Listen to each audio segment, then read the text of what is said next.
Así que vamos a dar comienzo a la mesa redonda, ¿vale? Sobre la seguridad de la IA, la regulación sobre todo, y contamos con tres invitados de lujo. Buenos días de nuevo, saludando también a todos los participantes que no están aquí, sino más lejos y han tenido tanta paciencia. Los temas del directo pues a veces mandan. Bueno, como decía, contamos en esta mesa redonda con tres invitados de lujo.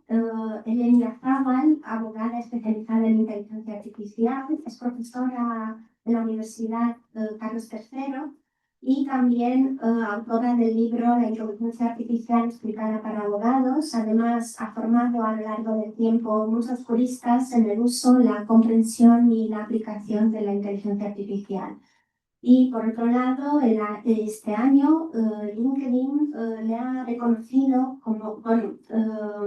toda su labor como una de las voces referentes en inteligencia artificial. Por otro lado, contamos con César Iglesias, empresario, gestor financiero de la empresa Human and Brave,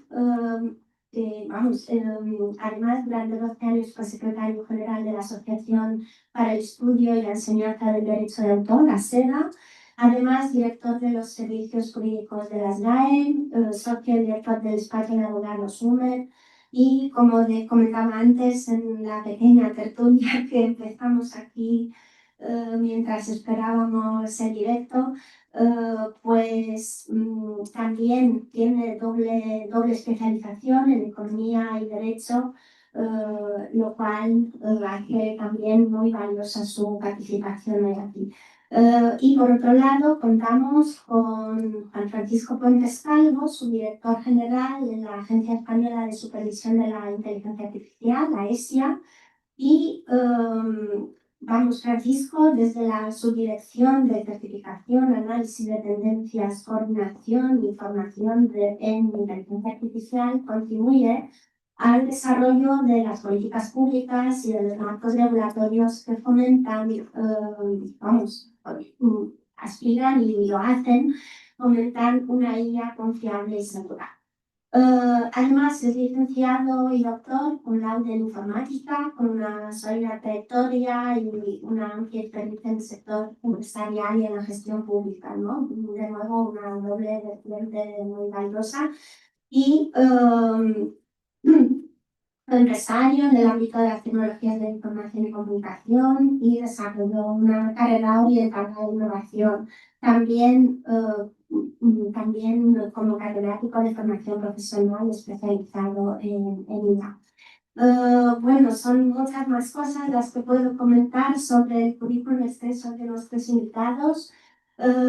Vamos si les parece, a dar comienzo y a esta mesa redonda porque estamos en un momento clave, el de regulación de la IA, que avanza muy deprisa, y por otro lado la adopción empresarial pues también es bastante rápida, y veremos qué pasa con la garantía de seguridad y los derechos, ¿no? Que no se pueden quedar atrás, pero la legislación, como siempre, tiene un paso más lento, ¿no?, que la realidad.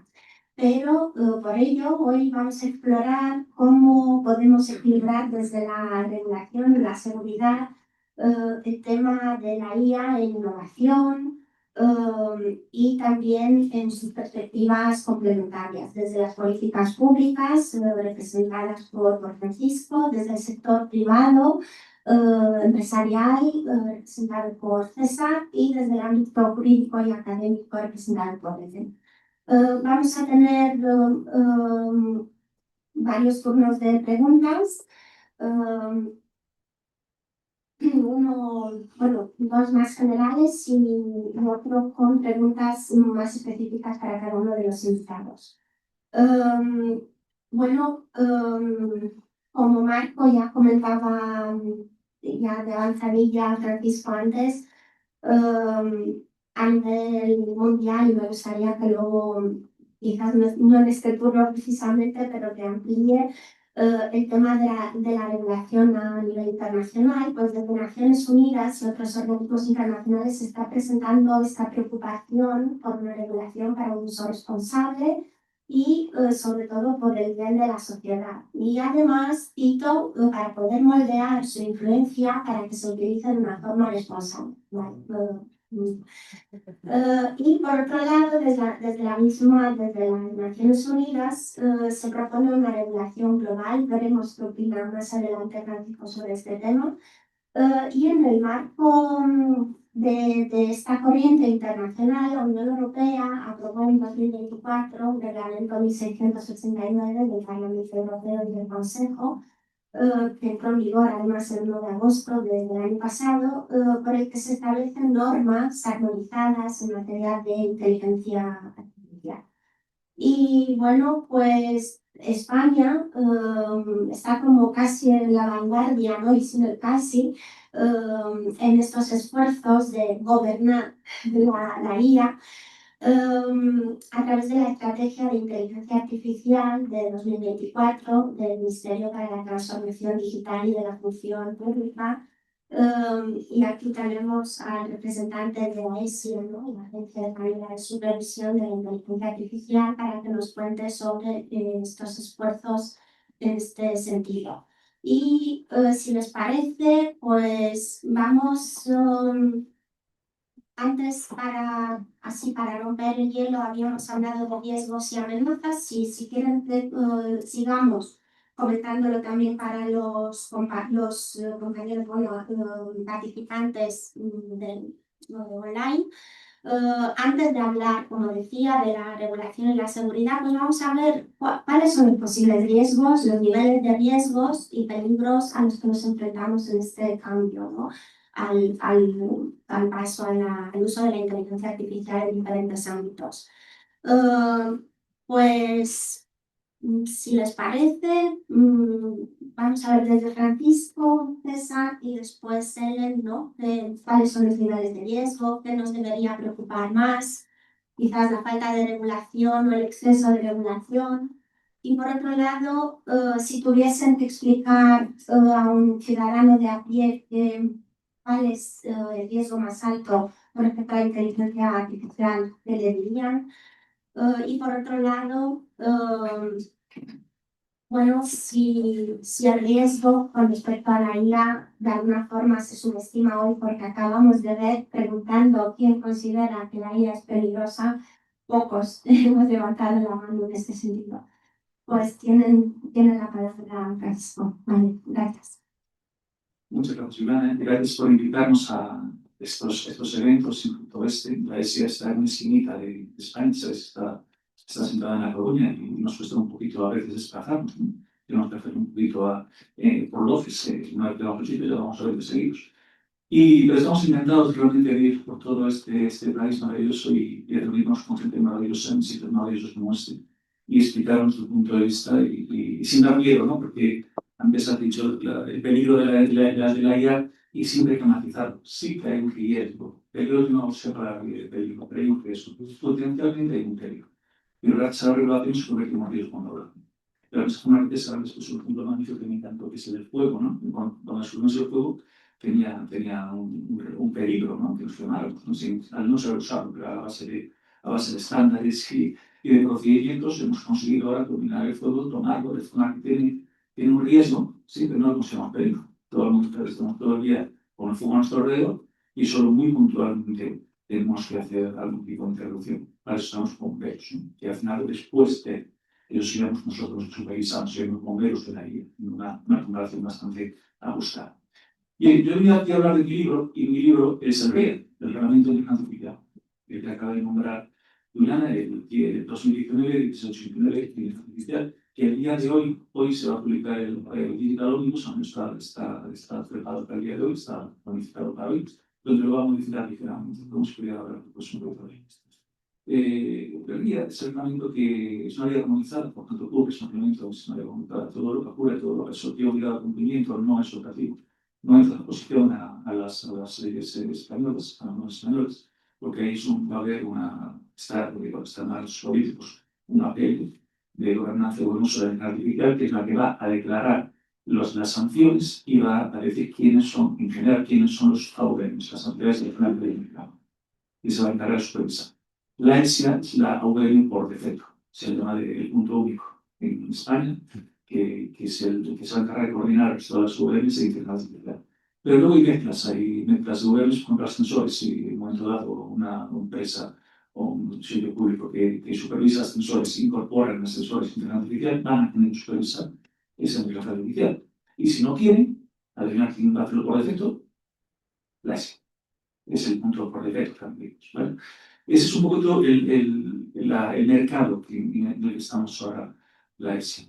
Pero mira, os comentaba antes, voy a repetirlo, diferencia diferentes tipos de riesgo. En primer lugar, el riesgo más alto son el riesgo inaceptable, que son los prohibidos, artículo 5.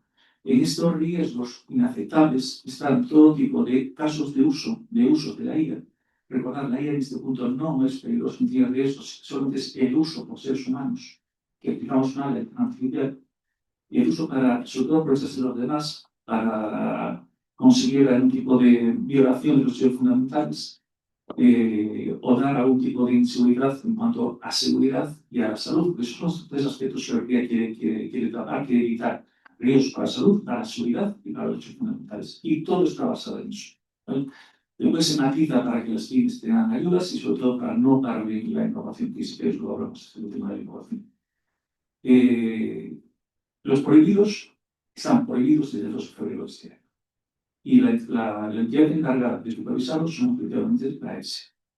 ¿Qué ocurre? Que tampoco los prohibidos se anuncian. O sea, no aparece en periódico, no aparece de repente que lo lees a un sitio, no, los prohibidos pasan a base de denuncias. Un ciudadano o ciudadana que cree que una inteligencia artificial le ha violado un tipo de sus derechos, la ha dañado, no un tipo de sus derechos fundamentales, que es solo de su vida, y desea restaurar la denuncia. ¿Vale? Todavía no hemos presentado, no hemos recibido ningún tipo de esas denuncias, hemos visto sospechas, pero no hemos podido todavía investigarlas porque hemos oído a aquello todavía. Podríamos hacer preguntas, pero cuando se trata de LLMs, nombre genérico para ChatGPT, Copilot y este tipo de herramientas, LLMs, pues eso es una recognición erótica. Después están los altos riesgos. Los altos riesgos pues, son sistemas de inteligencia artificial que por su propia naturaleza, porque la inteligencia artificial, la que estamos viendo ahora mismo, por su propia naturaleza, tiene sesgos, tanto por los datos de entrada como por el propio desarrollo del modelo, los datos de salida. Hay que vigilarlos, hay que vigilar que en el momento dado, por ejemplo, en los algoritmos que van a determinar si vosotras, si os va a conferir una hipoteca que se está usando desde la década de los 60, hay que determinar si hay sesgos, que por el hecho de ser mujer, o el hecho de ser de una raza determinada, o el hecho de tener algún tipo de información a mayores que pueda tener este campo, a los agentes seguros, lo que sea, os va a discriminar por algún tipo de un hecho que es algo consustancial a ti mismo que no puedes evitar, evidentemente hay que estar ahí, digamos, si estáis sufriendo algún tipo de discriminación. Y estamos entrando en el área de la ética. Hay que vigilarlo, tienen que cumplir unos requerimientos, tienen que cumplir una serie de requisitos que está plasmado en el reglamento y de esa manera minimizar los riesgos o en caso de que esos riesgos aparezcan, se plasmen, tienen algún tipo de afectado contra nuestra seguridad, salud y derechos fundamentales, que haya un plan de recuperación. Esto. Y acabo. Y luego están los de muy bajo riesgo y luego riesgo que realmente no se ve riesgo. Aproximadamente los dos últimos, los de bajo riesgo y el riesgo inapreciable, durante el 90%. Y esto. Muchas gracias, pues como interesante y claro, al hilo de lo que estábamos comentando, como decía, que entramos en temas de ética, pues quizás veamos desde Ellen, ¿vale? Cómo ve este tema, es decir, ¿qué tenemos que regular para evitar, ¿no? Entrar en temas de ética? Bueno, hay mucho, es un pozo sin fondo, pero... Bueno, yo voy a comenzar por algo que quizás se suele pasar un poco por alto. Yo en los años que llevo enseñando, yo me he especializado en enseñar abogados de inteligencia artificial, las partes técnicas de la inteligencia artificial. incluso antes de que saliera ChatGPT, cuando no teníamos IA generativa y solamente teníamos IAs muy específicas, ¿no? Aprendizaje automático muy específico para cada caso de uso. Me acuerdo que en aquella época, en la abogacía, nadie le estaba prestando atención a la IA. De hecho, todo el mundo estaba prestando atención al metaverso, ¿no? Porque tendemos mucho a guiarnos por las tendencias en lugar de entender en el fondo, ¿no? en qué trata, en este caso, la IA, pero en general la tecnología. Mi sensación a día de hoy es que, y yo creo que es generalizable, no solamente la abogacía, es que todo el mundo está muy preocupado por hacer prompting, pero nadie está preocupado por entender en qué consiste IA. Ni siquiera la IA que utilizan todos los días. ¿Sí? Para mí ese es el principal riesgo a día de hoy. Yo creo que he visto tropelías hacer con IA. Tropelías de, por ejemplo, delegar tu proceso de pensar. O sea, cosas como no quieres hacer el vago, ¿no? Yo digo, vas a hacer el vago. Tú no quieres hacer algo, puede ser, por ejemplo, una demanda, como puede ser un informe, porque eso te va a requerir mucho tiempo, especialmente si es un tema nuevo para ti, y en lugar de aprenderlo y aprenderlo con la IA, que eso podría ser una manera, lo que haces es delegarlo por completo. Eso, por ejemplo, para mí me parece un grandísimo error, no ya como abogado, es que en cualquier profesión. Tú por lo general necesitas de antemano tener una mínima idea de lo que estás haciendo, ya no solo para preguntar a la IA, es que es para supervisar, diríamos, ese output. ¿Qué está pasando? Que me da la sensación, y no sé hasta qué punto, estamos más bien a reaccionar a noticias que a entender realmente lo que hay debajo. Una de las cosas que a mí, por ejemplo, me parecen tremendamente relevantes, y le comentabas, César, que me parece incluso más relevante que, por ejemplo, los sesgos. Para mí los sesgos de la inteligencia artificial es algo inevitable. De la misma manera que nosotros los humanos tenemos sesgos e incentivos. Yo tengo un incentivo que es vender mis cursos. ¿Sí? Como cada uno de vosotros tenéis un incentivo concreto, por ejemplo, en vuestra vida profesional. Y es algo lógico. Los sesgos es lo que finalmente le dan a la IA la forma de aprender. Otra vez que hablemos de discriminación. Pero los sesgos en sí son inevitables y hay veces que necesarios. Y aquí podemos poner varios ejemplos, pues si luego a alguien le interesa aprender más sobre este tema, pero tampoco me quiero extender, quiero ir al punto en que quería ir. Uno de los problemas, podemos decir, que puede ser hoy en día un problema, aunque no es todavía, no es algo que afecte nuestro día a día, pero que bueno, pero que sí que es verdad que puede resultar ser un potencial problema en un futuro, es que no entendemos muy bien cómo funcionan los LLMs. Sabemos cosas que hacen, pero realmente no entendemos la explicabilidad, no entendemos qué hacen exactamente las redes neuronales profundas. Porque por su naturaleza, conocemos la arquitectura, lo que gobierna las redes neuronales, pero no porque toma decisiones individuales y las razones por las cuales está tomando determinadas decisiones individuales. Esto, por ejemplo, independientemente de que haya una regulación, no podemos hacer nada, más que intentar destapar la caja negra. ¿Quiénes lo están haciendo? Las empresas que pueden costear hacerlo. OpenAI, Anthropic, etcétera, etcétera. Pero todavía de una manera muy limitada. ¿Esto puede ser un potencial problema en el futuro? Podría serlo. A día de hoy lo es. De cierta manera puede serlo porque no podemos explicar todas las decisiones que tomamos. Pero en un futuro potencial, cuando estas sillas se vuelvan más complejas y sigamos haciéndolo con las redes neuronales profundas, pues sí podría volverse un problema. Entonces aquí mi pregunta sería, ¿qué pasa con los riesgos que deja fuera la población? Los riesgos que a día de hoy, por nuestra capacidad limitada, no estamos viendo. ¿Qué pasa con los riesgos que quizás no son tales riesgos y los estemos sobreregulando? Yo creo que digamos que este debate va más allá de la regulación, creo que es también un debate institucional. ¿Están las instituciones preparadas para afrontar el reto de la inteligencia artificial? Porque a mí me viene el ejemplo de la DAN, por ejemplo. ¿Estamos preparados para, al final, la inteligencia artificial de cierta manera está concentrada? Quiero decir, los modelos más potentes lo hacen muy pocas empresas, pero el uso es muy distribuido y muy descentralizado. ¿De qué manera podemos captar toda la información de ese uso descentralizado, tanto los buenos usos como los malos usos, para regular efectivamente, y no solo para regular, sino también para afrontar, por ejemplo, un riesgo existencial, un riesgo que puede ser catastrófico, como por ejemplo las muertes? ¿Estamos preparados institucionalmente? Yo creo que para mí ese es también uno de los principales riesgos, no tanto la falta de regulación o no regulación. Muchas gracias, Ellen. Muy interesante. De hecho, me he quedado con las preguntas, a ver si las podemos desarrollar luego, aunque sea en la pausa de café. Y además el hilo va hacia lo institucional y hacia las organizaciones, las empresas. Bueno, no sé, César, ¿estamos ante un nuevo Taylorismo o todo lo contrario, en un proceso de skills? ¿No? de volver de volver a formarnos, ¿no? Y de adaptarnos a esta nueva, a este nuevo reto. ¿Cómo lo ves desde la empresa? ¿Dónde están los riesgos? Muchas gracias. Bueno, primero quería agradecer a la universidad, a la facultad y a SEDIC por la invitación para estar aquí.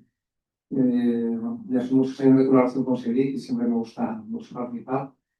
Y además siempre me gusta encontrar motivos para explicar por qué la labor de los guardianes de la memoria, la documentación archivística es tan importante y conecta con la práctica. Y tiene que ver justo con este tema que estamos hablando.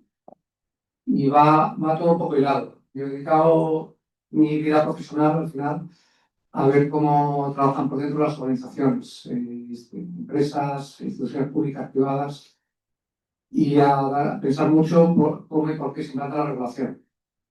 Empezando desde que empezaba Internet, a gente que decía que la protección de datos no tenía nada que ver con ellos, abogados que les parecía, bueno, que miran con añoranza la máquina de escribir. Y entonces eso te da una visión un poco cínica a veces de todas estas evoluciones. Efectivamente, al hilo un poco de lo que dice Ellen, yo creo que el cambio importante no es tanto el detalle de la regulación, sino la filosofía de la regulación.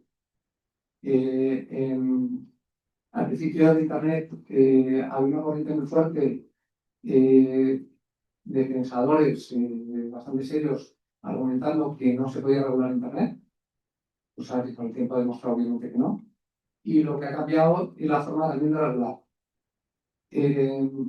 Entonces, ese cambio de forma regular, que lo he explicado con Francisco, es hacer una gestión de riesgos. ¿Qué es lo que está pasando?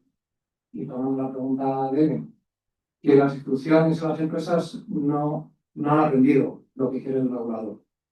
Estoy generalizando. Estoy pensando en la mayor parte de organizaciones. No estoy pensando en el top de 5.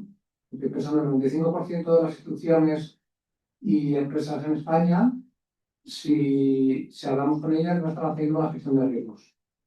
Porque la gestión de riesgos es la respuesta. Y por eso las regulaciones, tanto de protección de datos como de IA, hablan y trasladan a las empresas y instituciones una labor de hay que hacer una evaluación de riesgos. Y ahí no hay cultura de evaluación de riesgos. La evaluación de riesgos es muy amplia. Y lleva una mentalidad de cómo se abordan todos los cuestiones. Si se hiciera una evaluación de riesgos, pues cada caso de uso se podría bajar. ¿Cuál es el problema también que viene vinculado con esto? Y es que el riesgo es no saber lo que haces. Empezar a adoptar herramientas sin entender lo que funciona, lo que estás y lo que lo hace diferente, tiene riesgo desde el punto de vista empresarial y desde el punto de vista regulatorio y de control. Ahora hay un debate en los expertos de marketing, pues que vienen a la central de marketing diciéndote, oye, como no te has cuidado, vas a empezar a sonar como todos los demás. Porque hay unas herramientas hay herramientas maravillosas, pero si no las sabes utilizar, lo que te va a hacer es te va a producir lo mismo que todos los demás. Aparte del efecto que va también de la mano, el efecto de delegar y olvidarte y dejar de hacer. Entonces, hay que aprender a gobernar las herramientas. La IA es la última. ¿Cuál es el problema? Es que las anteriores no las hemos gestionado, no las hemos mantenido. Todavía en muchas instituciones, en muchas empresas, no se sabe archivar bien la documentación digital. Entonces, si tú no tienes bien archivada la documentación digital, no sabes dónde está, no la tienes clasificada, no tienes los metadatos claros, no tienes esa clasificación para saber que son datos sensibles, que no son sensibles, no vas a poder hacer un uso coherente de las herramientas de inteligencia artificial. Los LLM es una herramienta que va a ser tan valiosa como la información que tú metas dentro. Y la información que tú metas dentro tiene que ser cuál es. Ahora mismo está viendo ya los primeros análisis del impacto de la productividad de la inteligencia artificial en las empresas. ¿Qué es lo que están diciendo esos estudios? Que las empresas que están beneficiando de la inteligencia artificial son las que ya eran más productivas. César, me parece genial. Si te parece, vamos a profundizar en este tema en la siguiente ronda de preguntas. Vamos, está claro que hay una filosofía de la evolución y hay que tenerla en cuenta. Vamos con la segunda ronda, que tiene, una vez roto el hielo, ¿no? Ver qué hay debajo. Y vamos a un tema que supongo que le consultan mucho a Francisco sobre el tema de la innovación, ¿no? ¿Cómo puede un país de la Unión Europea, en este caso España, asegurar que la regulación de la inteligencia artificial pueda ser suficientemente flexible como para fomentar la innovación, no frenarla, claro, sino fomentarla, pero lo bastante sólida como para proteger derechos? Si nos puedes comentar un poco. Sí, Muchas gracias. en primer lugar, dos cosas de la característica del reglamento del RIA. El RIA tiene dos mecanismos muy importantes para adaptarse a las circunstancias, o tres incluso. El primero, la propia definición del sistema de inteligencia artificial, que es tremendamente ambiguo porque es ambicioso.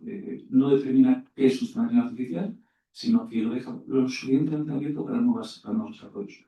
Luego tiene un sistema de readaptación. O sea, cada pocos meses, cada 6 meses, nos están preguntando desde la Comisión Europea, nos preguntan nuevos casos de uso, nuevos sistemas de inteligencia artificial, que prohibidos, por ejemplo, queremos que se debe incorporar al reglamento. Nosotros hemos presentado un nuevo tipo de prohibidos de los usos que son originalmente, hemos presentado el noveno, que es la inteligencia artificial aplicada a la generación de malware, que está muy de moda, están llegando muchos virus y sistemas de ataque que usan inteligencia artificial. Hemos podido incidir y nos estuvieron reafirmando que en efecto hay muchos ataques que están llevando a cabo por medio de una artificial. Con la automatización y la inteligencia que eso puede tener. ¿Cuál es un caso de uso que para nosotros que no está contemplado en el RIA y hemos propuesto, desde el hemos propuesto que se añada como otro tipo de prohibido? Y luego tiene otra cosa, que es que por muy alto riesgo que sea, hay un artículo que dice, si no se observan riesgos, no es alto riesgo. Aunque se declare como alto riesgo, aunque se diga es alto riesgo, pero si no se ven riesgos, si no los analizamos, no los riesgos, no es alto riesgo, se sale fuera no de la supervisión, pero sí de las medidas cautelares. Vale, el tema de innovación. ¿Cuántas horas tengo para explicar? Os comentaba antes de conectar directo, estuve en Montreal y me llevaron en otro sitio, en otro evento, en otro sitio. Bien, pero os estaba haciendo un planteamiento que tenemos, y eso lo tengo un resumen en unos minutos. En el planeta Tierra ahora mismo tenemos 3 mercados principales. No sabría deciros cuál es el primero y el segundo, pero son China, Estados Unidos y el primero y el segundo, no sé cuál, no sé en qué orden. En IA, probablemente justo ahora esté cambiando. Lo que sabemos es que el tercero es Europa, ¿vale? Un tema de inteligencia artificial. Estados Unidos está metiendo muchísimo dinero, mucho en inteligencia artificial, muchísimo. Todos los días nos salen informes de que van a usar centrales nucleares para alimentar los pedazos de centros de proceso de datos que están creando, ¿vale? China ya lo está haciendo, ¿vale? Ya lo está haciendo. Pero os hago una pregunta retórica. ¿Creéis que el mercado chino va a dejar que las empresas americanas entren en su mercado? No. ¿Creéis que el mercado americano va a permitir que las empresas chinas entren en su mercado? No. Por tanto, ¿qué mercado nos queda? Europa. Por eso está habiendo tanta presión para que haya poca regulación en Europa. Y nosotros, los europeos, estamos poniendo una regulación, porque el objetivo de la regulación es proteger a las personas. Acordar lo que os dije antes, salud, seguridad y derechos fundamentales. es lo que protege hoy, por medio de la regulación. Os voy a dar una imagen es muy pedagógico, pero es una imagen que, por supuesto, no es perfecta. Imaginar que estamos en un castillo. Los europeos estamos en un castillo, rodeados de una muralla muy buena. Y fuera hay un ejército que quiere invadirnos. No quiere nada, solo invadirnos. ¿Vale? ¿De acuerdo? ¿Veis la imagen, no? Bueno, pues quieren que derriban las murallas. Esa es la imagen que os quiero dar. ¿Y qué hace la regulación? Estamos aumentando las murallas, las estamos mejorando, estamos tapando huecos, para no permitir que entidades artificiales externas entren para arrasar el mercado europeo y que nosotros seamos luego posibles víctimas, porque recordad que os comentaba antes, los mercados estadounidenses se rigen por la tradición, el reglamento se basa en la tradición, por tanto, en los casos de uso que aparezcan, primero la gente muere y luego se regula. En China estamos exportando la regulación europea, China está pidiendo la regulación europea, están haciendo eso hace 2 años, 1 año, dieron por primera vez su derecho civil, su código civil, y están adoptando el nuestro. Aproximadamente el 95% de la regulación que va a tener China va a ser estilo europeo. Y el 5% restante, 5-10% restante, va a ser o basada en su tradición, que es el confuciano, o basada en la regulación soviética antigua, que aún tienen esos elementos. Pero realmente está basado en la europea. Nos está copiando sanamente y nos parece muy bien. Europa es exportadora de regulación. Ahora, la innovación, ¿qué preferís? Si hay empresarios aquí, las hay, ¿qué preferís? Un mercado donde puedes hacer lo que te dé la gana, invertir muchos millones y quebrar absolutamente con multas de 1.500 miles de millones porque tu vida ha creado un malestar, alguien ha matado a un niño, se ha suicidado por lo que sea, o una regulación que te diga por dónde tienes que ir y que puedas saber perfectamente que si vas por ahí estás protegido regulatoriamente, de que no vas a salir por poder rechazar. Lo dejo ahí. Qué maravilla saber que tenemos un muro, ¿no? Que es vamos, de este castillo europeo de legislación, bueno, que es la ley, ¿no? Europea de inteligencia artificial. Muy esclarecedor, muchas gracias. Pues vamos a ver, con empezar en el ámbito empresarial, y a raíz de lo que estaba comentando antes, ¿cuál sería el mayor reto para una empresa implementar las nuevas medidas de la ley europea de inteligencia artificial?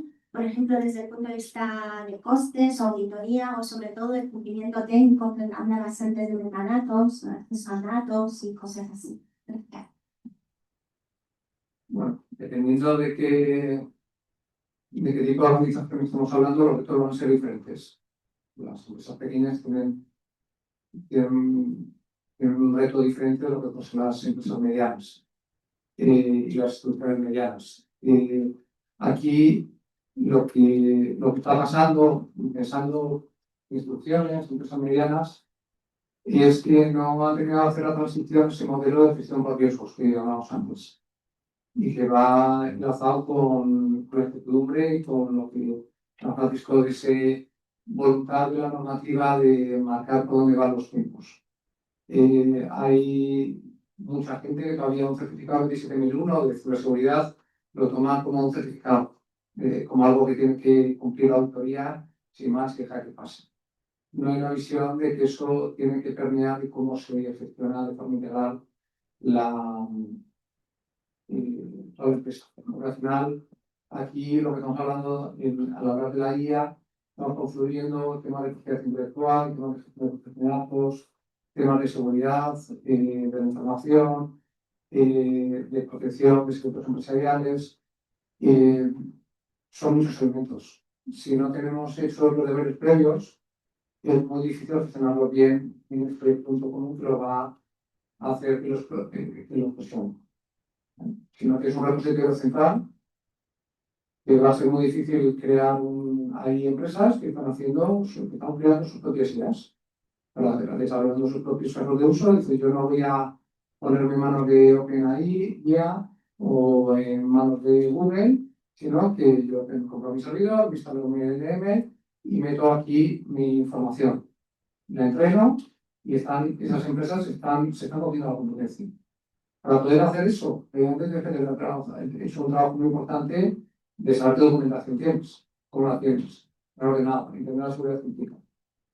Entonces, realmente ese reto de crecimiento viene de haber hecho esos deberes previos. Si vosotros conocéis muy bien que a veces dentro de las organizaciones vosotros intentáis organizar la información y no rezan, no entienden por qué es importante organizar la información. Todavía seguís peleando por la batalla de los metadatos y porque tiene que ir la información catalogada. Todavía lo tienes que explicar. Y ahora, pues ahora es todavía más importante. Dice, es que si no lo tienes catalogado, no sabes qué información vas a poder utilizar para entrenar la tuya. Si no puedes entrenar la tuya no te va a servir para nada. O la vas a utilizar para generar un riesgo. De salud, de seguridad, te vas a filtrar la información sin quererlo. Pues estás gestionando miles de documentos, ¿cómo lo puedes hacer? ¿Vale? Entonces ahí está por un lado el riesgo, pero la oportunidad. Y entonces, ¿qué es lo que tienen que subir muchas instituciones y muchas empresas? Que tienen que dar un paso atrás.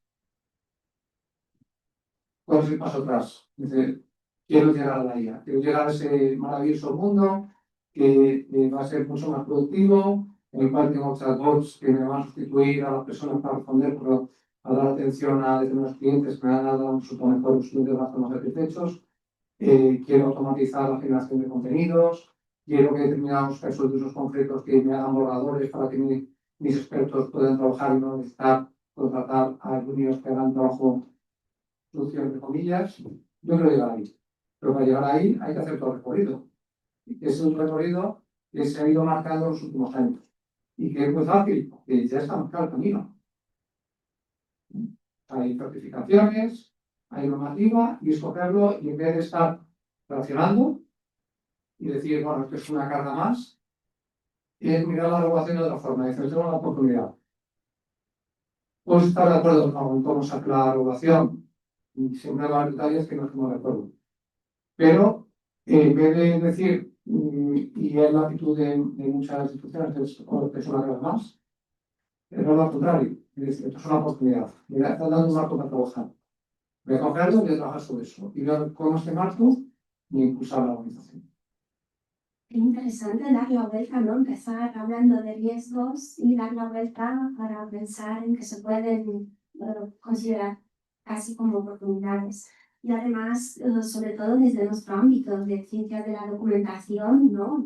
Esta profesión es clave de manera transversal para preparar para aquella gestión documental de las organizaciones de cara al paso a la IA. Es clave, ¿no? Lo que nos estás comentando, además, para pillar el tren, ¿no? de esta tecnología. Bueno, más que tecnología, filosofía, como decías antes.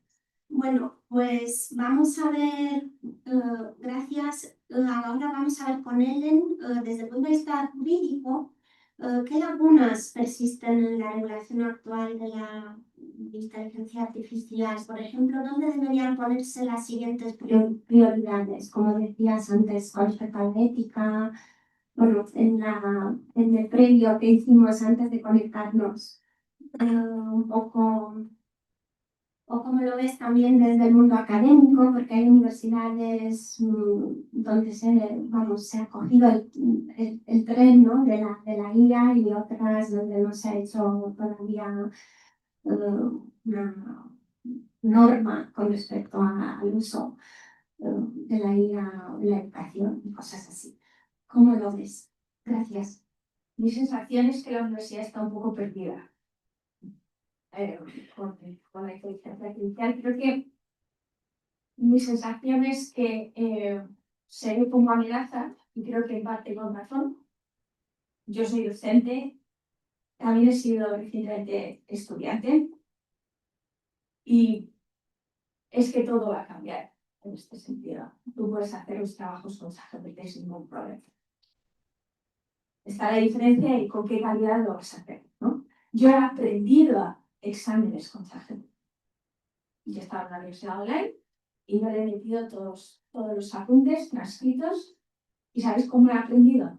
Haciendo test constantemente sobre ese contenido. Y de esa manera se me iba quedando.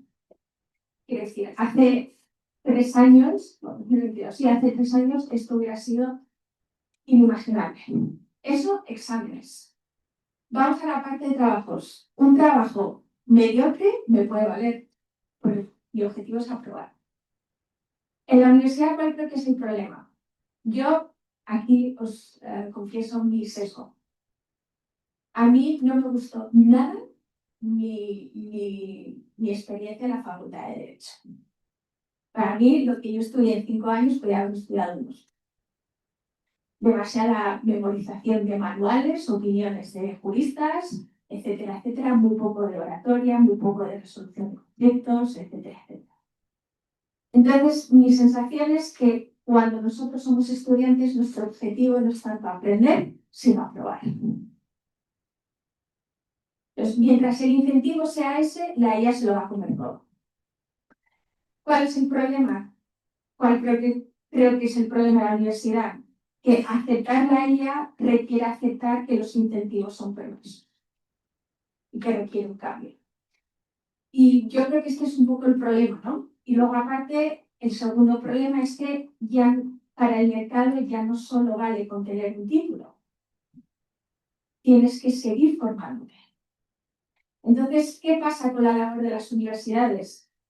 Los que hayáis estudiado Derecho como yo, cuando yo entré a la universidad, era como si tú estudias, en mi caso la licenciatura, los 5 años, sales, eres abogada, venga. Nadie te dice que tienes que volver a estudiar, porque esto no va a ser suficiente.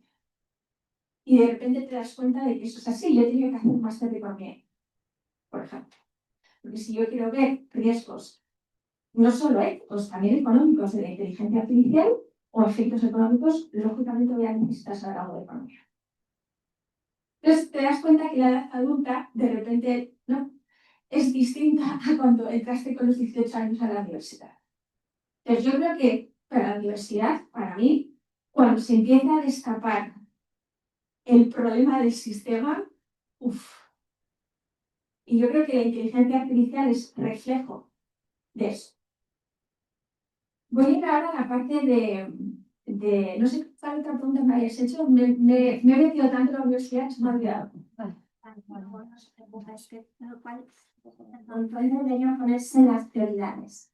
¿Dónde deberían estar las prioridades en regular la IA? ¿Cuántas IAs de Europa conocéis? ¿Mistral? ¿Cuál más? ¿Valía? ¿Cuál más? ¿Cuáles son las que utilizáis en vuestro día a día? O las que utilizáis por lo general.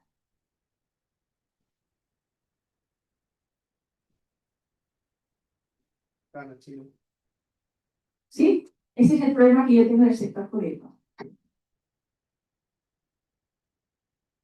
¿Conocéis el Reglamento General de Protección de Datos? El efecto de la EIA todavía no lo conocemos, ¿no? Porque acaba de entrar y bueno, luego tenemos, ¿no? las posibles modificaciones y que todavía, por ejemplo, los sistemas de alto riesgo no están en vigor, no está en vigor, no son de aplicación obligatoria, etc. Si ahora mismo entráis en Google Scholar y ponéis efectos económicos de la NSPL, vais a ver papers y papers científicos donde se ve cómo la regulación lo que hizo fue concentrar más el mercado en las grandes, como Google. Entonces, mi pregunta es, ¿ese es el modelo que queremos para Europa? ¿Qué es lo que estamos haciendo? Pues como en defensa, estamos utilizando IAs que hacen otros países. ¿Cuándo va a empezar la Unión Europea a dejar hacer a los empresarios? Y no me refiero a empresarios de grandes empresas estadounidenses, sino europeos, a hacer sus propias IAs. Y que tengan futuro, no que se las compre de ahí a 10 años, porque es más fácil que alguien te compre y te salga más rentable a seguir operando. Y ese es un poco mi punto, porque creo que innovación y ética van de la mano, pero la ética no es solamente regulación, es también las normas informales que generan los ciudadanos al interactuar con las aplicaciones. ¿Qué prefieren los ciudadanos? Por ejemplo, yo os voy a hacer esta pregunta muchas veces en mis clases. Imaginaros una IA de detección de cáncer. Te la detectan en el 95% de los casos, bien, hay un 5% de margen de error. Pero no es explicable. No sabes por qué ha llegado a esa conclusión. Tenemos otra IA más explicable, digamos que podemos explicarlo, podemos saber cómo ha llegado a la decisión, pero es en un 60% precisa. ¿Cuál escogeríais? Vale. ¿En qué os basaríais? Por ejemplo, ¿quién lo ha hecho? ¿Qué institución lo ha desarrollado? Si es una institución de prestigio, quizás confiéis, ¿no? No se hace falta que se explique. ¿A dónde voy con esto? Que hay medidas éticas que significan que a costa de una te vas a llevar. Es decir, esto no es vamos a implementar todas las medidas éticas posibles y todo va a salir perfecto. No. Viene con un coste. ¿Por qué los seguimos en las redes neuronales? Porque son muchísimo más efectivas que cualquier otro algoritmo, por muy explicables que sean. Y lo seguimos utilizando. Gracias, Eren. La verdad es que viene muy acorde con otra pregunta que quería hacerle a Francisco y creo que él nos puede responder a muchas de las preguntas que lanzó Eren. Sobre todo, claro, se nos puede comentar más qué se está haciendo desde España, desde la Unión Europea, pero sobre todo desde España. Yo he leído hace poco sobre una factoría IA. Bueno, entramos también un poco en la última ronda, estamos en la penúltima de momento. Sobre la factoría IA, he visto que habrá varias, muy pocas en la Unión Europea, vamos, en los confines también de la Unión, en Rumanía, en España, y creo que se tiene que dar información a la ciudadanía sobre las buenas prácticas que se están haciendo en este sentido, si nos puedes comentar un momento. Y también, ¿en qué sectores crees que el control tiene que ser más estricto? Gracias. Vale. Bien. Primero, apoyo a la innovación, que es donde entramos dentro de lo que más preguntado. Y apoyo a la innovación desde la ESIA. Vamos a crear sandboxes y vamos a ayudar a crear sandboxes, porque se van a poder, las organizaciones van a poder crear sus propios sandboxes. Existe el Banco de España, existe en muchas áreas y vamos a crear en nuestra propia. Bien, la pregunta es si no podéis lograr esos sandboxes. Aparte de ser la caja arenera donde encontrar relatos sus posibles. Un sandbox es un entorno regulado donde puedes poner a prueba tu sistema. Y lo puedes poner a prueba de diversas maneras, si sandbox regulatorios, sandbox de innovación. Os voy a poner ejemplos. ¿No? Sandbox regulatorio es un sandbox donde tú traes tu sistema de inteligencia artificial y ayudada por un tutor, una tutora, vamos a comprobar que realmente cumple con por lo que tiene que cumplir. O sea, que la regulación es que cumple los estándares que están asociados con la regulación. De esa forma tú vas a sacar al mercado tu producto con la ventaja de que sabes estar presupuestado. Y pues está otro que es de innovación. Hay varios tipos, pero son hipótesis. La innovación está mucho más claro. Pongo un ejemplo feo, pero es el ejemplo que os puedo poner. Imaginar que es una empresa que os han contratado para determinar, hacer una clasificación, un modelo clasificador binario, a partir de una fotografía, saber si es una fotografía bastante pederasta o no pederasta. Es un clásico bastante habitual de los modelos binarios de clasificación, que no son para nada evidentes. Son redes convencionales principalmente. Vale, ¿de dónde sacan las fotos? Puedes tenerlas. ¿Quién las tiene? La Policía Nacional, el Guardia Civil. Pues un sandbox de innovación es, por ejemplo, un entorno seguro donde tú pones el modelo, la policía pone las imágenes y tú no tienes acceso a las imágenes, tu modelo sí. El Guardia Civil no tiene acceso a tu modelo, pero sí que pone las imágenes. Ese punto, ese valle donde se puede incumplir la regulación, puedes cumplir. ¿Vale? Eso sería un sobre. Hay muchos más ejemplos, mucho más.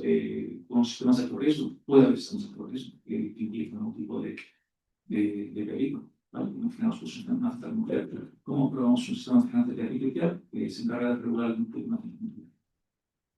Ponemos a la ahí en la carga y probamos a ver si funciona. Probamos a simulaciones, etc. Ese tipo de sandboxes son los que se están desarrollando y vamos a hablar.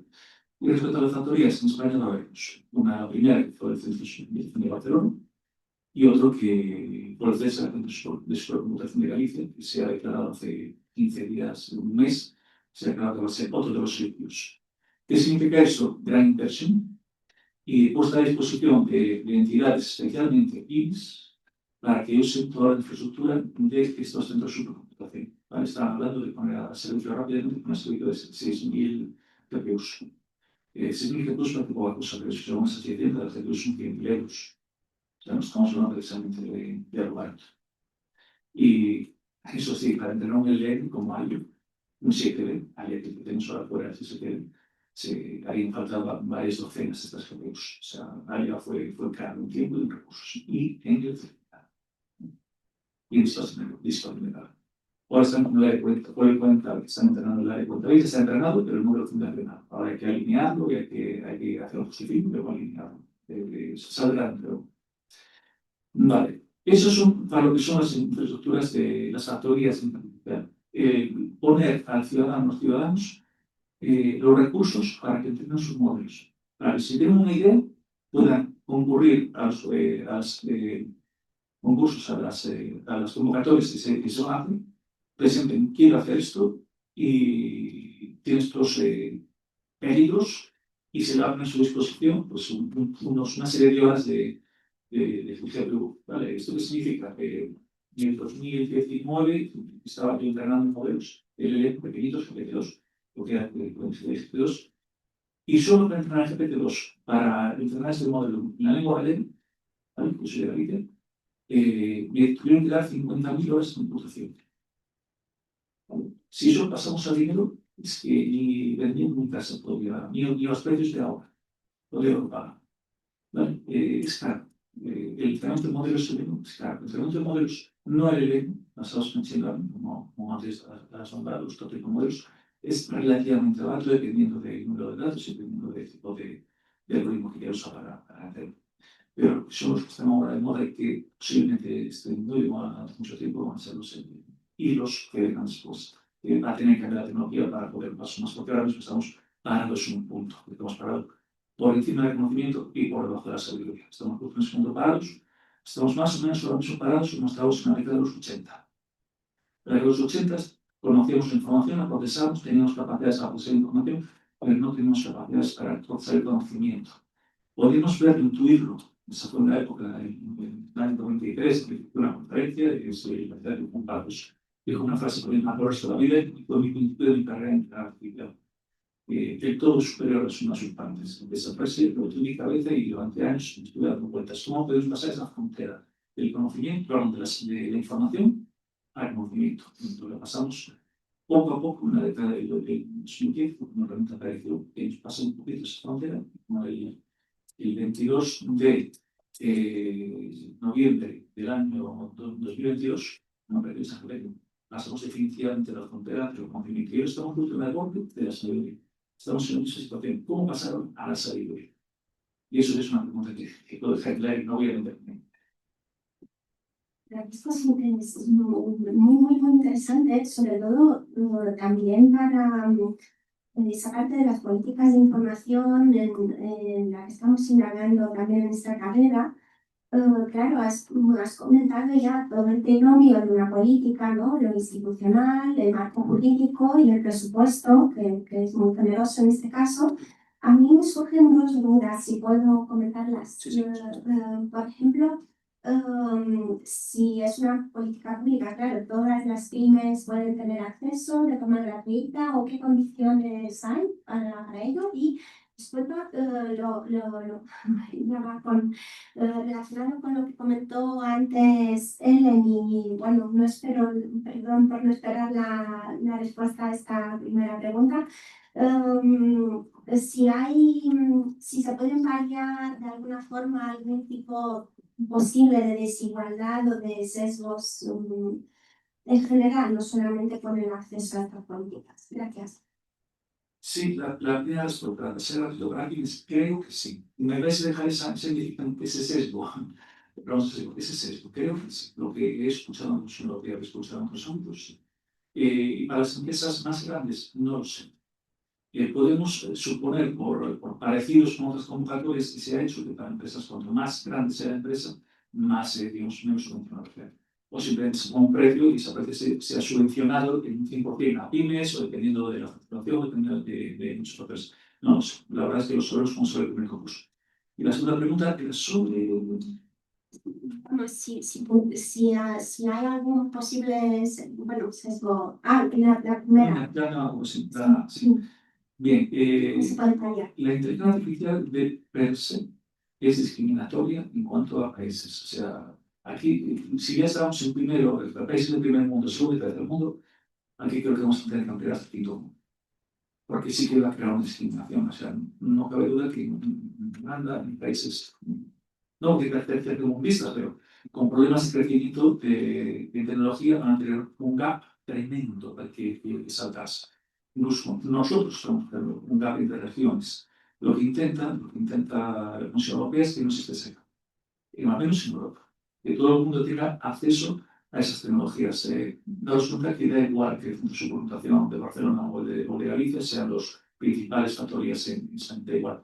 Existe una red de supercomputación que desde cualquier parte de España vas a poder tener acceso a esa red de supercomputación y cargar ahí tus datos, cargar tus modelos y por dejarlos entrenar y luego ver el resultado.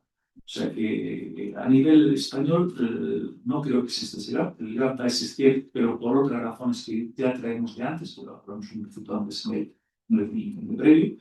A nivel europeo tampoco creo que va a haber, porque se está haciendo mucho desarrollo y todo lo que de la falta de desarrollo en Europa que no están ganando, sí, pero bueno, la verdad es que tenemos una cosa de innovación casi siempre a partir de Europa.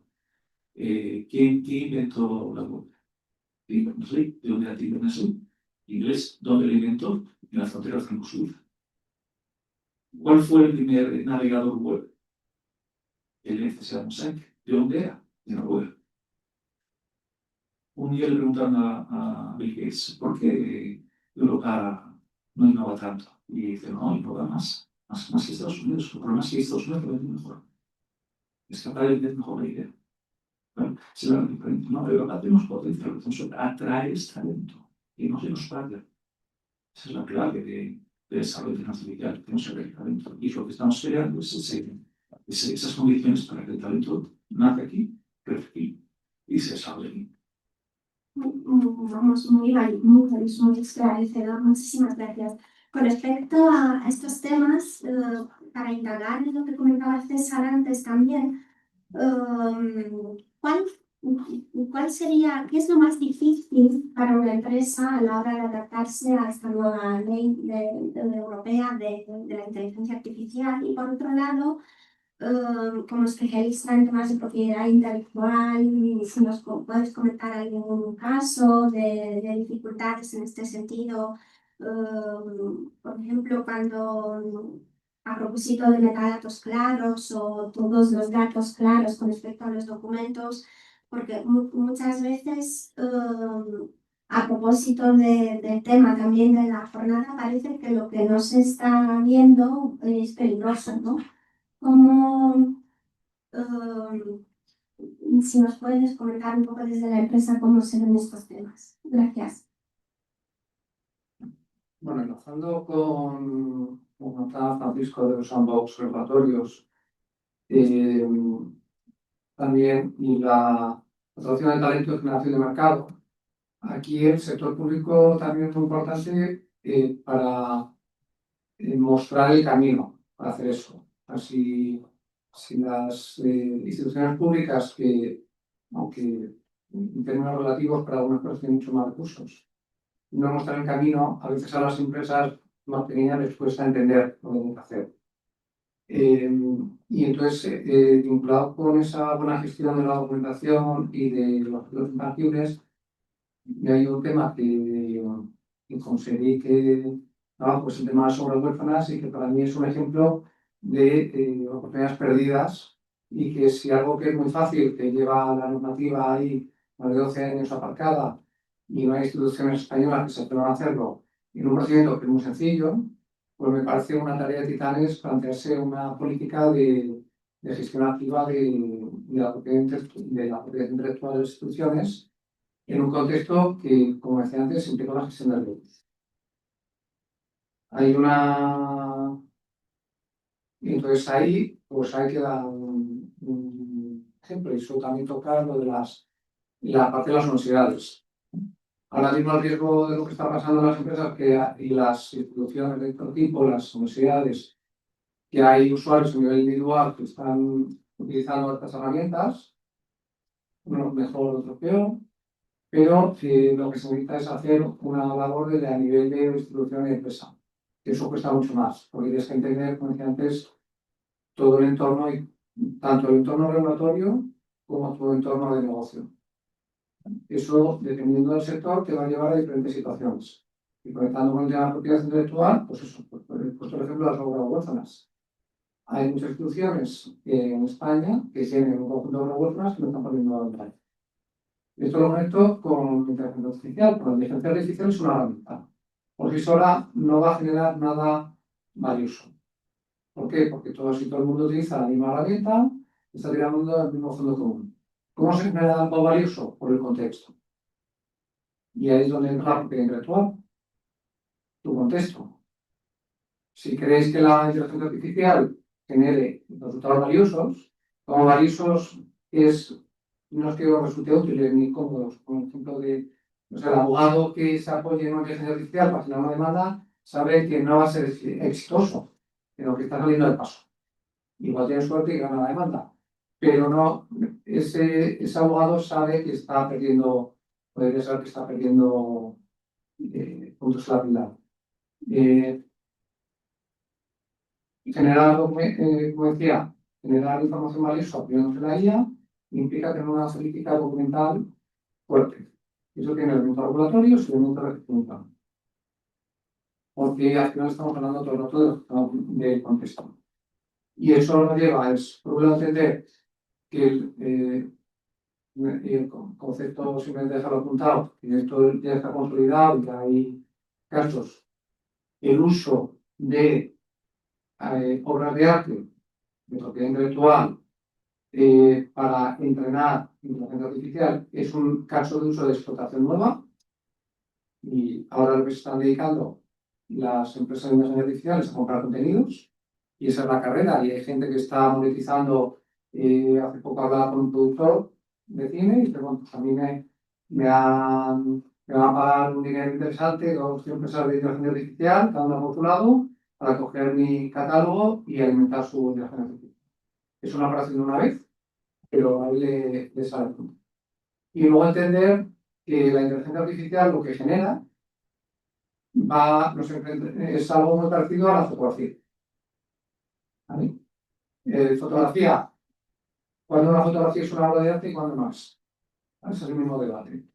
Por dar un botón, ¿estamos generando una obra de arte? ¿Sí o no? Hay mucho debate. Y hay ejemplos el ejemplo clásico es el del mono, que hubo un caso en Francia, que los representantes de un mono decían que el mono tenía propiedad intelectual sobre una que había hecho. Entonces, nos encontramos ante el mismo debate. En ese sentido, desde el punto de vista de la propiedad intelectual, si me permitís, el debate es un poco aburrido porque estamos recorriendo el mismo camino y es al recorrido que tenemos. La inteligencia artificial es una herramienta que en algunos entornos como el cine se viene utilizando desde hace mucho tiempo. Y donde está la barrera entre que haya protección intelectual no, va a ser la de siempre, que va a ser realmente el elemento de originalidad. Va a ser más difícil distinguirlo, que esto va a permitir crear a gente que antes no era capaz de crear, que ahora cualquiera puede crear una película. Sí, pero eso sigue siendo la misma tendencia que se viene haciendo. Muchas gracias, César. Muy interesante plantear estos temas. ¿Me permiten, por favor, que pregunte a Ellen, porque sé que tenía mucha prisa, dado que hemos empezado 15 minutos, bueno, bastante más minutos más tarde, hemos ampliado un poco, hemos entrado en el tiempo de descanso. ¿Cuánto tiempo te queda? ¿Puedes quedarte un poquito más? De acuerdo. Entonces, mira, aprovecho y te pregunto a raíz de lo que comentaba César, si nos has aclarado el tema de autoría versus propiedad intelectual y de IA. En el caso de responsabilidad, con respecto a la IA, si la IA o un dispositivo que lleve IA causa un daño, ¿quién es el responsable de ese daño? La empresa que lo ha hecho a día de hoy. Quiere decir, si tú, por ejemplo, si ChatGPT va mal, es responsabilidad de OpenAI. Si Gemini va mal, es responsabilidad de Google. Si Waymo va mal, es responsabilidad de Waymo. ¿Y si tiene que ver con el uso? Claro, el uso, si yo, por ejemplo, ponemos el ejemplo del abogado en cartera de demanda. Si yo utilizo ChatGPT para hacer una demanda y se ha inventado la jurisprudencia, lógicamente la responsabilidad es mía. O sea, quiere decir, yo ahí delimito el hecho de que si, por ejemplo, ChatGPT me empieza a insultar, no sería responsabilidad de OpenAI. Pero si en el normal funcionamiento yo hago un uso que no debería hacerlo como abogado, porque yo como profesional tengo esa responsabilidad, la responsabilidad es mía. Muchas veces y bueno, a lo mejor si quieres responder, si no, no, no sé, algún ejemplo de barrera que no se tenga que cruzar nunca con respecto a la IA. Bueno, cualquiera de vosotros, si quieren comentar. Y luego pasamos rápido al último turno con respecto al futuro. Bueno, lo dejamos en el aire y lo debatimos en el descanso, ¿vale? Vale. Con respecto al futuro, pues claro, hemos visto aquí muchos temas, desde la regulación y la seguridad, muchos temas también esperanzadoras. ¿Cómo ven el futuro de la IA, del uso de la IA, de la regulación y claro, de la seguridad? Entonces, antes en el preámbulo estábamos hablando de una posible regulación a nivel mundial. No sé, ¿cómo lo ven desde cada ámbito el futuro de la IA? En unos 5, 15, no sé, más años. Gracias. Vale, veamos. La regulación ahora no es solo la comenté antes, ¿sabe? De que Europa exporta regulación y China está en la regulación bastante y Estados Unidos no. Cuando tiene mucha regulación, lo voy a criticar mucho. El futuro, China ha propuesto la semana pasada, ha propuesto una regulación mundial con canciones con Shanghái, con diciendo Shanghái. La regulación mundial está bien, pero depende de qué regulación. Si es una regulación inspirada en la europea, sí. Si es una regulación inspirada en otros ámbitos mucho más relajados, donde se encuentra una innovación sin control, porque eso es lo que digo que podemos tener, pues creo que no. Es una opinión, creo que no. El desarrollo de la inteligencia artificial va a ser bastante interesante en los próximos años. Vais a escuchar mucho por ahí. Aquí es donde puedo hablar del hype. ¿Sabéis todo lo que se empezó del hype? Sí, hype es la moda disparada, ¿no? Las burbujas que estábamos hablando antes. Si os acordáis de la burbuja de las .com, la frontera entre el siglo pasado y este. Esa burbuja es una burbuja de las .com que ocasionó que durante años Europa renegara del comercio electrónico. Bueno, hasta que vio, 3 o 4 años más tarde, vio que Amazon, todos los nacionalidades, disparaban sus ventas. Pues empezaron en esa época después de un doctorado, quería cumplir hacer un nivel, ¿no? Eso no tiene ninguna salida comunitaria.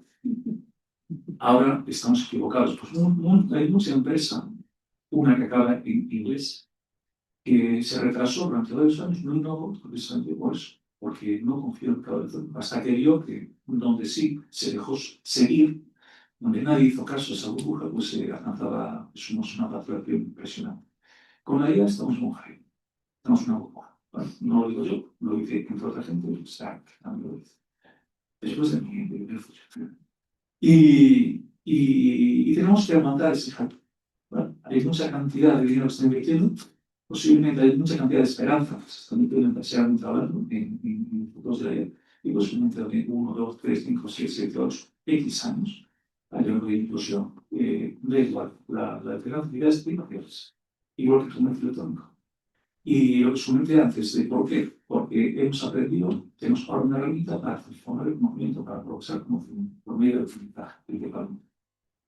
Nos falta todavía, nos falta. Cuando demos ese paso más hacia la sabiduría, entonces veremos una ética real. Hasta ahora estamos con una ética simulada, parcheada. Estamos como antes, como la verdad por y vamos a tener que enfrentarnos posiblemente a muchas preguntas filosóficas. De inteligencia. El ser humano es dualista, es algo inmateria o solamente es materia.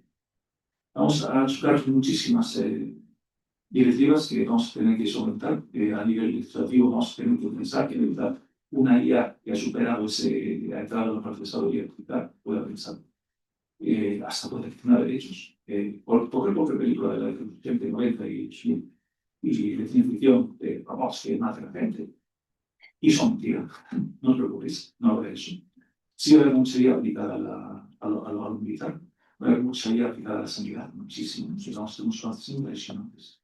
La industria también, muchísima. Y no necesariamente el EMS, aunque lo que más va a saber ahí son chats. Vamos a interaccionar con máquinas y nos fijaremos y veremos un interlocutor humano, pero sí que va a ser una gran herramienta, va a destruir empleos, igual que lo hizo la web destruyó mucho empleo, pero también lo va a crear más que antes. Va a crear mucho mercado, pero mucha industria, y Europa lo que quiere es estar en muchos mercados, y se está haciendo desde Europa, desde España, se está haciendo todo lo posible para que todas esas industrias y mercados, sus oportunidades, nazcan también. Pero tenemos que reconocer una cosa, hay otros países que no solo suficientes para personas con conocimientos buenos en inteligencia, que el conocimiento, a veces no podemos competir con nosotros.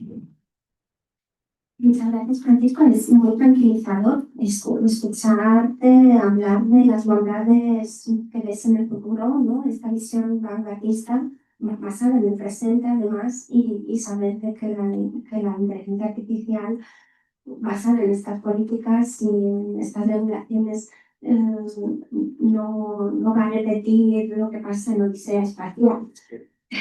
Bueno, vamos a... Bueno, más allá de la broma, vamos a ver cómo ve el futuro César desde el ámbito empresarial y después Eleni desde el ámbito jurídico, bueno, desde la ética y también desde lo académico. Gracias.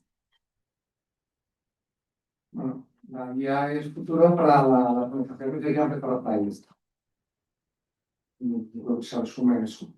Se va complicando cada vez más.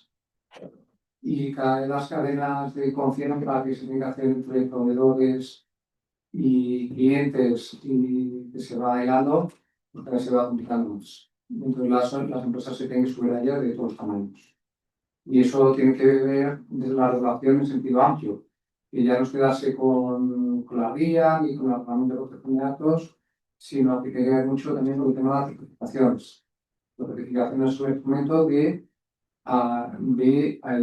implantar buenas prácticas. Y certificaciones se pueden aplicar en todos los entornos y todo tipo de soluciones.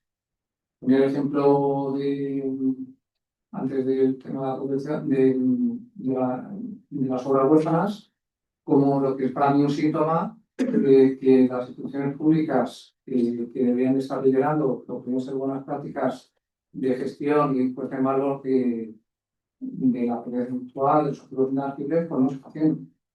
Y no se está haciendo porque hay una disfunción a veces entre lo que se ve de la necesidad de los mandos intermedios, de un punto técnico, por así decirlo, y de cosas que no se elevan hacia la parte activa de negocio. Pues esa dicotomía que vemos en instituciones culturales también sigue existiendo en muchas empresas que los temas de seguridad, por ejemplo, lo ven desconectados con los temas de negocio.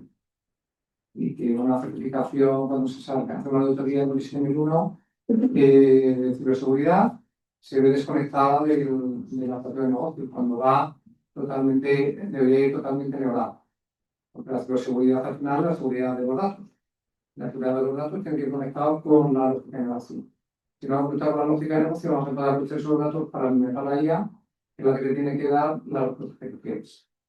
Y si no haces eso, de repente te vuelves un lío, o sea, de repente igual estás alimentando con la IA con información de tus clientes, y de repente esa información de tus clientes empieza por reformas. O te quedas expuesto a determinado tipo de ataques, ya está, que ya están ocurriendo y que ya te están investigando. Porque también hay que ser conscientes en ese diseño y a pensar la gestión de riesgos. Y los modelos actuales, la seguridad, no están pensados por seguridad. Hay estudios, hay ataques ya diseñados desde el punto de vista académico, que determinados modelos, pues es muy fácil contaminarlos para tener determinado tipo de respuestas. Por lo cual, si no hay esa visión global y de ir metiendo todo, puedes hacer girar todo tu negocio, toda tu organización, todo un modelo de negocio que es vulnerable. No porque te hayan engañado, sino que si hubieras prestado atención, te hubieran explicado que era vulnerable a determinado tipo de ataques. Pero tú has construido algo normal y este diseño, pues no empezó. Entonces, vuelvo a decir, los que estén preparados van a crecer muchísimo. Los que no estén preparados no vamos a crear gratis. Muchas gracias, César. Yo por empezar con lo de la regulación mundial, a mí me horroriza esta idea, personalmente. Creo que la regulación mundial lo que puede posibilitar es una élite mundial extractiva. Es decir, ahora mismo el español medio, ¿qué influencia tiene sobre el Parlamento español para que haga leyes? ¿Cuánta? Para modificarla, para quitarla. ¿Y en Bruselas? ¿Cómo la vamos a tener en Nueva York con pequeño? Es decir, no sé, cuando se hablan de estas cosas parece ser que ni siquiera se discute la implicación que tiene eso para los ciudadanos con los informados. Y a mí esto me parece incluso muchísimo más peligroso que cualquier día que hay hoy en día. Porque quede claro mi postura sobre esto, pero me parece de las peores. Sobre la IA y lo que puede pasar en el futuro. Yo creo que es muy difícil saber lo que puede pasar. Creo que incluso, aunque haya burbuja, la IA se va a quedar. Lo que se va a hacer es cargarse a las empresas que están sobrevaloradas o que aportan escaso valor, pero la IA se va a quedar exactamente igual. Y yo creo que el futuro está muy determinado por las innovaciones que salgan. Hoy en día tenemos IAs donde diríamos que no podemos confiar todavía para que razonen, pero sí son un pozo sin fondo de conocimiento. Lo que hacen es conectar ese fondo sin conocimiento, o sea, ese fondo de conocimiento para darte respuestas. Eso en sí ha resultado ser útil. Que ya dice bastante de nosotros, ¿no? ¿Qué pasa si pasamos a un sistema más de razonamiento donde puedan hacer causalidades, ¿no? Hoy en día hacen correlaciones, pero no hacen causalidades. Creo que el escenario sería distinto y sería, yo creo que también, incluso a nivel de riesgos o de amenazas o de posibilidades, pues podemos estar en un momento totalmente distinto. Independientemente de que lleguemos a eso o no en un futuro próximo, ¿no? Creo que con lo que hoy en día ya tenemos, solamente por la parte de sanitaria, de prevención de cáncer, enfermedades, etcétera, creo que en ese sentido ya podemos salir ganando. A nivel jurídico, creo que el nivel jurídico yo siempre lo he considerado bastante disfuncional en el sentido de que tenemos muchísimas normas que ni siquiera conocemos, no las entendemos, que nos afectan, que no somos conscientes, etcétera, etcétera, y que la IA puede ayudar a precisamente trasladar todo esto a los ciudadanos. Entonces yo creo que hoy en día, para mí, los beneficios superan con creces los riesgos. En un futuro me mantengo más cauta. Muchas gracias, Helen. A ver, ha sido un verdadero maratón y agradezco muchísimo la valiosa contribución de los tres expertos, Helen, Francisco y César. Y así para concluir, de todas las ideas tan estupendas que se han vehiculado, me quedo con tres, ¿vale? Aunque es difícil elegir. En primer lugar, la idea tranquilizadora de que estamos seguros en el castillo europeo de la legislación que nos ampara, ¿vale? Rodeados por la muralla de la ley europea, en la que también España contribuye. Por otro lado, que las organizaciones, las empresas, si están preparadas desde el punto de vista de la gestión documental, si han hecho su trabajo correcto anteriormente, podrán pasar sin grandes problemas al nuevo reto del uso de la IA. Y el mensaje de Ellen, con el que además concluyó, ¿no? Los beneficios superan con creces los riesgos. Y bueno, hay mucho más que podemos desarrollar. Como decía, muy agradecida por todas las contribuciones y explicaciones, ¿no? que no se ven normalmente, que nos han despejado ese lado, ¿no? del iceberg que no se nota normalmente. Por lo menos a mí me han aclarado muchos temas desde sus ámbitos y agradezco muchísimo. Y por otro lado, quiero agradecer, dado que al principio no pude hacerlo por la premura de conectarse y todo, quiero agradecer a la SEDIC, bueno, a la gerencia por haberme invitado a moderar esta mesa. Para mí ha sido un placer y un verdadero lujo. Y además quiero felicitarles, darles la enhorabuena por organizar un año más estas jornadas tan valiosas, sobre todo, bueno, del mundo profesional, pero sobre todo para nuestros alumnos, lo digo porque así se conectan más con el mundo profesional y ven el otro lado, ¿no? Lo que les espera en el futuro, por un lado. Y por otro lado, también darle la enhorabuena y las gracias al Departamento de Biblioteconomía y Documentación, de la organización de la jornada, a la universidad y a la facultad. Y por otro lado, si hay, no sé, no hay tiempo para abrir un pequeño turno de preguntas o una pregunta y luego pasamos las preguntas al café, al descanso de café. Los participantes que están conectados, si nos quieren trasladar las preguntas y luego si hay algo urgente, les podemos responder por correo, quizás lo trasladamos a los ponentes y les respondemos por correo. Y disculpen tanto el retraso, la tecnología, y estábamos bromeando antes que la IA nos está jugando una mala pasada, pero bueno, solo se quedó en una broma. Bueno, una pregunta. ¿Quién es el valiente o la valiente para plantearla? Genial. ¿Me oís? Si no la digo, la puedes repetir. O sea, no pasa nada. La tiro así y que te responda la... Para que te oigan también desde... A ver si se oye. No sé. Hola. Sí. Vale, mi pregunta va más dirigida a él desde el punto de vista ético, pero si quieres, Juan Francisco, puede responder también. Desde la regulación, me da curiosidad por qué se regula tanto la IA, sobre todo la de propósito general, donde tratan de cubrir los LLMs, en vez de tratar de regular los casos de uso. Te voy a hacer una pregunta muy concreta respecto al punto de vista ético. En el caso de contratación, los reclutadores, los que te hacen la primera entrevista, tienen un smell, un know-how de cómo entrevistar, quién debe pasar, cuándo no pasarlo, y aplican unos sesgos que son buenos, pueden ser positivos para la empresa o no. Y ahora están saliendo esos reclutadores que son IAs, hacen la entrevista, analizan microexpresiones o analizan ciertas cosas que no deberían ser del todo positivas, ¿no? Como si una persona está tartamuda va a tener más riesgos para pasar esos procesos. ¿Por qué el caso de la IA puede ser de riesgo y se tiene que regular? Y el caso de un reclutador, que es una persona humana, hasta ahora no se había puesto tanto hincapié en regularlo. Muy buena pregunta, muchas gracias. Ellen, si me responde o quien quiera de los ponentes. Muchas gracias. Yo, para responder a esta pregunta, te voy a decir cuál es mi hipótesis. Una de las cosas que no he dicho, pero tenía apuntado justamente, es: damos por hecho que la regulación en riesgo es la correcta, pero eso no lo sabemos. Por ejemplo, ¿no? Y lo que tú estás apuntando de si tan riesgosa es la IA, ¿por qué no se ha regulado el caso de uso específico de cada caso? Aquí va mi hipótesis.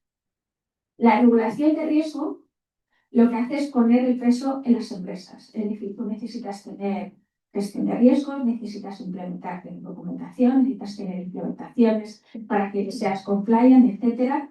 Y luego, pues si no lo haces, ¿no?, te sancionan. Para mí, y esto es una opinión más académica, ¿vale? Lo que yo he hecho lo que yo he explorado para mi doctorado, es una manera del Estado para resguardarse de que si algo va mal, ellos se han regulado. Esta es mi hipótesis. Creo que cada vez que ha habido en el mundo un cambio tecnológico, ha habido un cambio institucional. El propio Estado pues, se puede sentir amenazado por la IA, ¿no? Por la IA, por los cambios tecnológicos que pueda haber en el futuro. Para mí, la regulación de riesgo no lo tengo claro si es la mejor forma de regular inteligencia artificial. Creo, mi sensación cuando he estado en la Unión Europea es que no tienen ni puñetera idea de cómo regular inteligencia artificial. ¿Sí? Y para mí, la respuesta es, ¿por qué? Porque de esta manera en la Unión Europea se ha pedido regulación a medida que ha ido la inteligencia artificial evolucionando. Recordemos que antes de ChatGPT ya estaba en la regulación y luego tuvieron que hacer cambios porque salió la generativa. Y esto es una manera de decir cómo lo vamos a regular de tal manera que, diríamos, no se nos critique, no perdamos legitimidad a la hora de que la IA pues, cometa errores, puede haber fallos grandes y podamos decir, bueno, las empresas tenían esta obligación y nosotros ya hemos dado el marco adecuado para poder hacer eso. Vale, muchas gracias. ¿Cuál sería en este caso la posición desde la ESIA, Francisco? No, pues como se va a decir. Normal, lo que es normal, ¿vale? Pero con argumentos. No, la Comisión Europea sabe muy bien que el Internet no está pisando y sabe bien los objetivos.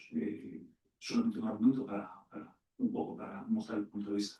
Se hace un análisis de riesgos para evitar riesgos y luego, si ese riesgo se produce, evitar minimizar las consecuencias del riesgo. Eso ya solo por eso ya tenemos una necesidad de un cuadro de riesgos que está embebido en lo que es la regulación de los enterprises de los integral de alto riesgo, que están en la regulación. Y los GPIs, los Internet de uso general. ¿Por qué? Precisamente por la falta de caso de uso. Por eso se han de regular. Cuando apareció, bueno, por supuesto, cuando apareció en el 2022, ChatGPT, apareció un GPT 3.5, fue una concepción nada más de la versión de GPT. Se vio que había un hueco que no encontraban con ello. Hasta entonces la IA generativa existía, ya las ideas antagonistas, los modelos antagonistas que generan contenido, que se la IA generativa, pero no se contempló, no se vio venir la IA generativa, el golpe que hizo con los sentidos. Y la característica de estos modelos es que, vamos a un resumen rápido, los modelos tienen tres partes, tres puntos de vista. Tiene la arquitectura, tiene el riesgo y tiene el caso de uso. Todo el sistema de artificial tiene su punto de vista y es lo que se basaba el RIE. De repente se encontraron que había un modelo muy influyente que no tiene caso de uso. Era general. O sea, se puede utilizar para muchas cosas. Entre ellas, por ejemplo, para manipular. Y no hay que regular. Se introdujo un prohibido, se introdujo lo que es el sistema, los GPIs sistemáticos, los grandes, los que pueden influir a todo un país con el LM suficientemente grande. Pues influye a través de redes sociales a un país por completo y hay cambios de voto. No tiene un caso de uso plenamente. O sea, no legislaron el uso de este GPI para esta concreto. ¿Por qué? Porque el número de casos de uso son muy altos, no infinitos, pero son muy altos y sobre todo pobladores desconocidos. Que es el problema de los GPIs. De que se pueden usar para cosas impresionantes, pequeñas y grandes. Entonces se legisló los GPI. Por eso, para que cuidado. Y tenemos una cosa que puede tener muchísimas influencias y hay muchísimas influencias. Hay una gente que tiene mucho riesgo de organizarlos de otra manera. Y esa regulación, esa supervisión de los países, la Comisión Europea no lo llevamos nosotros. De los casos de uso, pero de los casos de uso sí. Pero lo que es los países no. Entonces, sí que hay una necesidad, sí que el RIA cumple una función, obliga a los sistemas de alto riesgo a que tengan, las empresas tengan su sistema de control de riesgos, ¿vale? Identifique los riesgos antes de que pase y si pasen, tengan sistemas de protección para intentar restablecer hasta donde sea posible la naturaleza que había anteriormente. Y también, como último detallito, solo comentaros que para empresas, realmente no para empresas, es para éticos, pero realmente es para cualquier persona física o natural que saque al mercado un sistema de artificial, que lo comercialice o que lo use, permita a los demás usarlos. O que use datos generados por artificial, que se acuerde de obra, pero use aquí. Esas son las tres casuísticas de donde se va a ser supervisado. ¿Vale? Pero sí para uso personal. Si lo hacéis para vosotros en casa y es para vosotras, si es para investigación, Si es para militar, mientras no sea un caso dual, de uso dual, tanto civil como militar, ahí encontramos, ahí libertad por completo. ¿De qué es un caso de uso propio? Sin ningún problema. Nadie suerte. Pues muchísimas gracias, un lujo haber podido conocer de primera mano cómo se regula la IA en España y además qué temas de seguridad toca.